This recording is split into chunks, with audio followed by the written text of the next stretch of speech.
Assalamu alaikum viewers. The Living Dao chapter number 68, The Virtue of Non-Struggle, यानी अदम जद्दोजहद की फजीलत। अदम जद्दोजहद से मुराद के कुदरत को जो वो करना चाहती है उसकी राह में कोई रुकावट ना डालना, अपनी मर्जी शामिल ना करना, अपनी मर्जी से धक्का ना लगाना, अपनी मर्जी से उसे रोकना ना, जो हो रहा है उसे होने देना। इसमें कोई जद्दोजहद दरकार नहीं। लाउज़े इसको अदम जद्दोजहद कहता है। अदम जद्दोजहद की फजीलत, जो दानिशमंदाना मशवरे दे सकता है वो अपनी दानिशमंदी जाहिर नहीं करेगा। यानी जो दानिशमंद है वो अपनी दानिशमंदी को जाहिर नहीं करता। जो अच्छा लड़ाका है वो अपना गुस्सा जाहिर नहीं करेगा। अच्छा फाइटर जो है वो किसी पर अपना गुस्सा जाहिर नहीं करता। जो मुकाबले में अच्छा है वो अपने मद्दे मुकाबल के साथ जद्दोजहद नहीं करेगा। वो लोगों को इस्तेमाल करना जानता है और वो नीचे और नीचे रहता है। नीचे और नीचे रहने से मुराद है कि वो आजिज़ी इख्तियार करता है। वो अपने आप को कोई 30 मार खां नहीं समझता। वो अपने आप को नाचीज़ ही समझता है।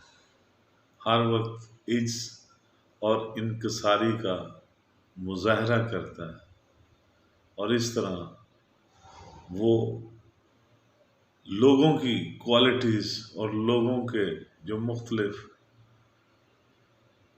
अफ़ाल हैं, उनके जो मामलात हैं, उन पर असरअंदाज होता है। अदम जद्दोजहद की यही खूबी है।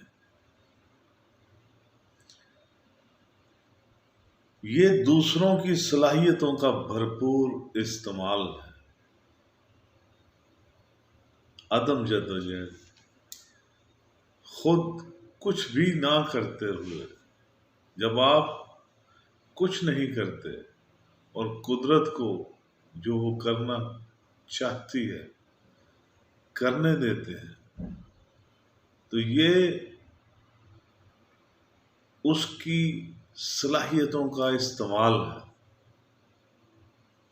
कुदरत की बेहतरीन सलाहियतों का इस्तेमाल इसी में है कि जो कुदरत कर रही है, करना चाहती है, उसको एज इट इज वैसे ही अलाउ करना, वैसे ही होने देना, ये दूसरों की सलाहियतों का बेहतरीन इस्तेमाल है। और वाकई ये कदीम ज़मानों से मिलने वाला बेहतरीन फ़न है।